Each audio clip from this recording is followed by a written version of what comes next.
in the early days, the Grove, or was the New Inn as it then was pretty much a male domain.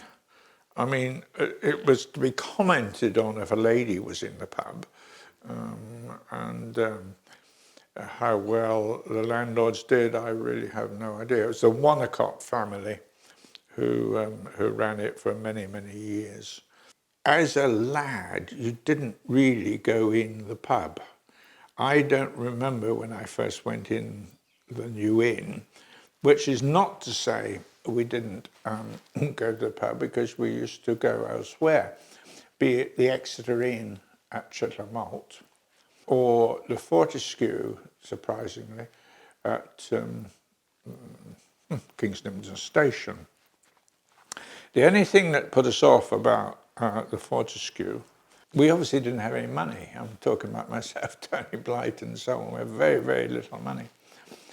And we used to have this discussion when going down there.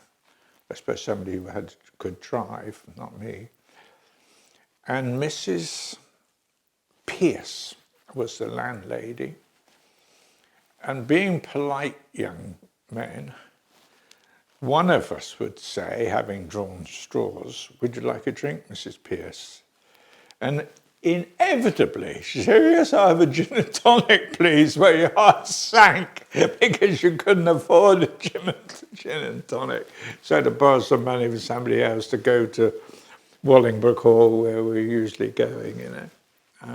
But no, I don't recall going into the Grove with any regularity at all. Because it was it was the men only, really. I'm talking now mid-60s. Yeah. You know, everyone's got their Fred Eyre stories, haven't they? I mean, he was quite a character, and to some extent quite a rogue as well. Oh yes, yes. He had a great fund of stories. He was good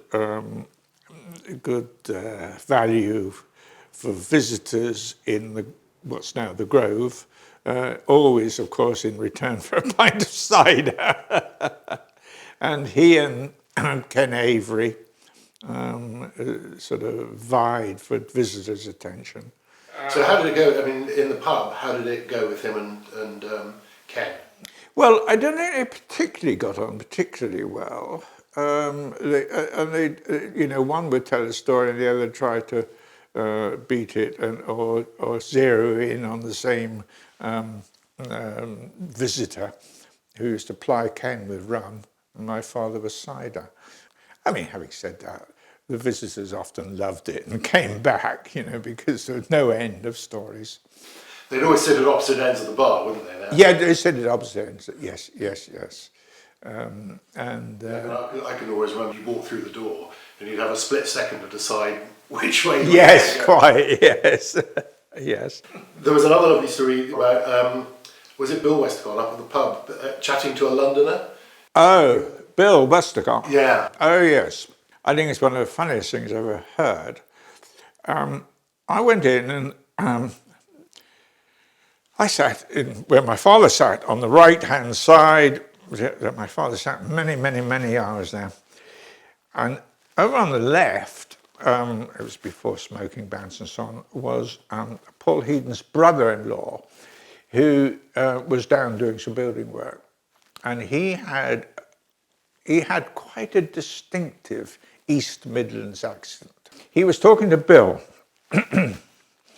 and he'd talk, and then there'd be a pause and Bill would have a drop of whiskey. And he'd talk, Bill would have a drop more whiskey. This went on about 15, 20 minutes. And then he'd finish. Bill hadn't uttered. And Bill gradually picked up his drink, walked along the bar to me, paused and said, "Oh, well, you don't understand a word about says."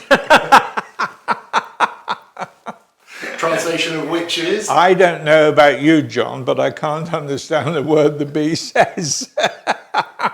And there's a man with the richest Devon accent going. Absolutely. What we have here is a failure to communicate.